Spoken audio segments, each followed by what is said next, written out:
licking its lips at me, and it's hungry from what I can tell. Feed it some leaf. So today we're restoring a Biedermeier era chairs. We're going to be restoring them and reupholstering them in a beautiful horsehair fabric that the customer has supplied to us. So the materials we're going to be using today is the original. The conservator has saved, on my request, all the original material, which is wonderfully done, beautifully done. We call this a cake, C-A-K-E. So I am going to be with the conservator, and I have already talked about how I'm going to be doing this. I'm going to be saving all the old muslin as a historical reference, all of the horsehair, all of the burlap, all of the beautiful hand-done edge roll along there. So what we're going to replace will be the webbing. And the webbing we're using today is a wider webbing that we think is better, the conservator and I. We're going to be using a webbing stretcher, a pair of scissors to get us started, burlap, and of course, customer's horsehair. Before I begin the actual work on our Biedermeier era chairs, I would like to tell all the purists out there that we are going to be using staples because the client in this case needs to use these chairs. These are going to be used everyday use. If they were museum quality, we would be using all tacks and we'd be going in the same holes, etc., etc. But this one here, we need to make sure that it holds up for the client. So we're going to be using modern tools with the combination of modern materials, but organic jute material, and modern techniques in order to preserve the chair. We think staples in this case are better because it will preserve the wood of the chair too. So let's get going. We're going to start with our webbing, and I always work from the floor from a roll of the webbing. That's very important because you have angles on your webbing and angles that you have to put in with your staple work. So what we're going to do is we're going to start at the back rail, especially on antiques, folks. I can't stress enough that you have to start from the back rail and work to the front because we're going to be using this webbing stretcher. There's a lot of force there. So the theory there is, and it's a good theory, is that that back rail being shorter is stronger. So we're going to start at the back rail. We're going to fold this over. What I mean on that back rail, starting at the back rail. We've already decided we're putting two webbings. The really important thing is that when you're working from the roll from the floor, never pre-cut these webbings. People always want to pre-cut these. If you pre-cut them, you don't get the advantage of laying the burlap webbing over that area. See, it's an angle. Now look, so what happens over here is that this back piece gets angled like so. And notice where I am. I'm halfway on that wood rail back there, by the way, before I begin stapling. Okay, now I'm going to staple. I need that as a tack line for my other thing, for my cake. When I put it on, you'll see, and my burlap. So I'm going to put 1, 2, 3, 4, 5. And the conservator has asked me to ease up on the stapling. A lot of times you see new furniture that's just over-stapled. Too many staples not necessary. So what I'm going to do is, but that's not enough. So we have 5, and then we're going to go 1, 2, 3, and 4. By the way, these are 3/4 inch staples. That's also what we agreed on, the conservator and I. So now we're going to be using our gooseneck webbing stretcher. We're going to be coming out to about 2 o'clock. If you're looking at a clock, and this is 12 o'clock, maybe about 2 o'clock. And then we're going to stretch this down. Be very careful on antiques when you're doing this because you can overstretch and you can rip either the webbing or that back rail. So here we go. We get this stretch. Drum tight, folks. Drum tight. Not much is needed back here as far as stretch. If you have this in properly, you can do this with your baby finger. Remember that. Overstretching is not good, especially on an antique. So I'm going to do 1, 2, 3, and 4. I'm going to release the webbing stretcher, and then I'm going to cut the webbing about 1.5 inches back, and then I'm going to fold the webbing back up, and I'm leaving my tack line, folks. Leave that tack line. This is the tack line. Your next application. So let's get our second front to back, or back to front piece of webbing on. So I'm going to fold this over just to get a good bead on it. I got my angle. I'm coming from the floor. And I'm going to 1, 2, 3, 4, 5, and then 1, 2, 3, and 4. Nice nice neat lines for good restoration. I'm going to place my webbing stretcher in. I'm going to stretch, not overstretch. Drum tight, folks, drum tight. And then 1, 2, 3, 4. You can see this is a much better treatment than big tacks. We'd be using big 14-ounce tacks right now. And 14-ounce tacks are not good for this wood, 1840 wood. So I'm keeping to the 9 staples per webbing side. So now I'm going to come side to side. We want 3 interlacing. We're going to start in the center webbing first. The reason we do that, doesn't matter if you start on the top or the bottom on one side. The reason we're starting in the center is that we can even those webbings off nicely. We want people to open this chair up in a few years and say, wow, they did a good job at the restoration part. And when I say a few years, our restoration should last at least 80 to 120 years. 1, 2, 3, 4, 5. 1, 2, 3, 4. Stretch. Sounds like a exercise video sometimes. 1, 2, 3, 4. Cut it. About 1.5 inches back. 1, 2, 3, 4, 5. I'm liking this because, like I said, our clients want to use these. These are going to be their dining chairs. Okay, so the other webbings on the left to the right of this center webbing are going to be the reversed. So this is over, under, this is going to be under, over. It's very important, interlacing. Now look at the angle of this webbing. This webbing is really angled. Like so. 5, 4, 9 on that. And then I'm going to stretch this.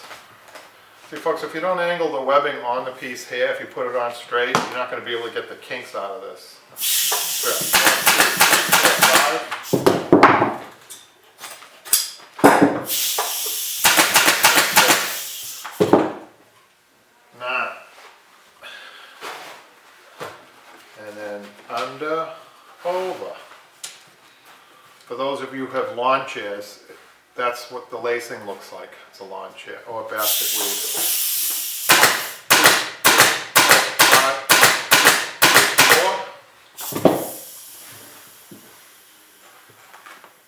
4. And stretch. 1, 2,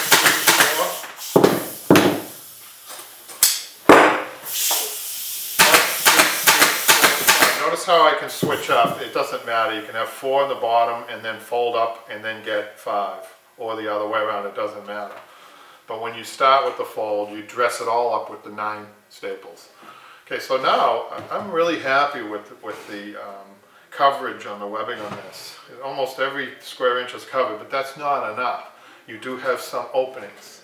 So what covers those openings is another jute material called burlap. So let's cut that, and that's going to be cut 3 inches oversized. 1.5 inches on each side. So I'm going to measure this to 17, that's 20, side to side.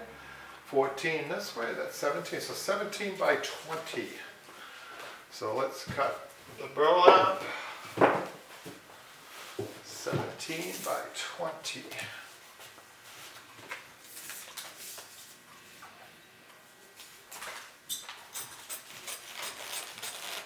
Burlap's a very unique material, and for upholsterers it's an essential over webbing like this and over springs, where I mainly use it. So we do the 17, 20. Okay, I'm going to put my burlap away. So this is a very traditional treatment, and we stick to the rules. Even the burlap, I start on the back rail. Now I'm going to start with the fold on the back rail. I'm not going to go all the way with my staple work to the wood. I'm going to stop about 2 inches or about 1.5 inches away. I'm folding it up on one side, folding it up, not under. And I'm going to staple 1, 2, 3, 4. And at the request of the conservator, I'm trying to limit my staple work again, but I don't want to limit it enough so that it jeopardizes the job. I'm going to start in the middle, not folding and stapling. I'm stretching, stapling, stretching, stapling, stretch, staple, stretch, staple. Then now on one side I can fold over, but not too close to these rails, these posts, because I'm going to cut around there. 1, 2, 3, about an inch apart. And then the other side is my stretch side. The opposite side is my stretch side. Folks, on my other YouTube videos, I really go into great detail on some of the things I'm explaining here. By the way, I'm trying to keep my tack line open as much as I can. So sometimes instead of cutting the burlap, you can actually, instead of cutting the burlap, sometimes you're better folding around the post like so. I'm going to do that here. Staple, staple, staple, staple. Yeah, I'm going to make a decision not to cut around the post. And so that decision is up to the upholsterer. But sometimes I think not cutting it makes for a stronger seat. So you can double up. That's the nice thing about the staple is that you can take, you know, tack is kind of hard because it's one prong going in. With the staple, it's like a bridge. 2 prongs and a bridge that kind of holds it down. Not a staple, so I'm quickly going to reload. So we are ready for the cake, the old cake, to go back on. And I'm going to show you a method that I use to secure this cake. Now originally it was secured with tacks. Now we've agreed, the conservator and I agreed to use staples to do that, but we have to add one more ingredient to this because the staples would pop right through this, but I'm going to show you. The other request is that we save the old muslin because it does have some historical reference. It has a number 13, so that's interesting. So let's take the muslin off with the anticipation that we're going to put that back on. We're going to move our webbing stretcher. We don't need that anymore. And so I want to see, and by the way, we numbered, when we took each one of these off, the conservator and I numbered them. So they go to each chair uniquely. And that's a very important tip for everybody. And I'm just so impressed by this old artisan's work. This fits perfectly. I mean, this feels, I wish you could feel this at home, but this feels great. So this is ready to be secured. I'm really happy with this. So I'm going to go get that special ingredient. It's cardboard tack tape.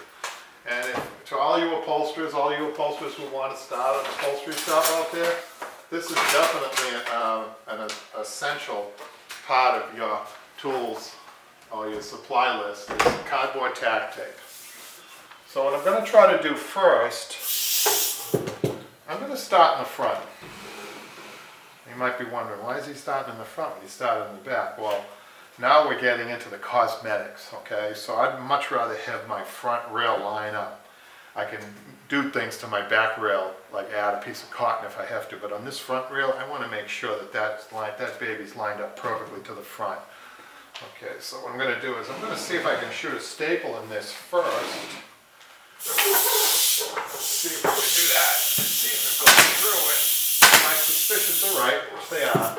That popped right through. And I'm only going to attempt 2 staples there because, like I said, we want to try to ease up on this work. So now what I'm going to do is from post to post, I'm going to cut a piece of cardboard tack tape. You could tear it, by the way. And I'm going to get this angle. I'm going to push down. You've got to do a couple of things. Please be careful when you're doing this at home. Especially if you're not used to this. This is an application that is, you're using the gun sideways. You're applying pressure to the head of the gun, and you're pulling the trigger. 90 pounds of pressure staple coming out. So please be careful. And this is working just perfect. Perfect. Just what I like. So we're really restoring it back to the original. This is great. You know, we can only do it with this equipment and this material. It seems a simple piece of cardboard tacking tape is going to make this job. These are going in great, and I'm taking my thumb and I'm making sure that cardboard tack tape doesn't fall over the edge. I'm really so happy with this. I'm going to run my hand along here to see. So I'm going to get one more staple in here. And at the end. And I'm failing. A lot of times in upholstery you're not looking at, you're looking away, you're failing. You rely on your touch. If you get a staple in your finger, That's why you do it slow. You want to get that out though before the fabric goes on. So now at this point, we're going to finish up on the other edges later. I just wanted to show you on the muslin. I'm going to take the muslin and we're going to put it on loose. We don't want to staple this on. We don't want to staple this on. It's not going to be a problem. The horsehair is going to really hold this tight, the final cover. But then we're going to put a layer of cotton over this, a layer of AAA cotton, thick layer of cotton over this. And then beautiful horsehair fabric, real horsehair fabric, folks, is going to go over that. So part 2 will be putting the genuine horsehair fabric on the Biedermeier chair. And the customer has requested a black trimming or gimp work to go around the chair. And what you will be interested to see on that, I will use tacks on that called pin tacking. The tack won't be a permanent tack. It'll be pin tacking, and then I'll be stapling again. Again, all light treatment to try to preserve the chair and also to try to make it functional. Thank you.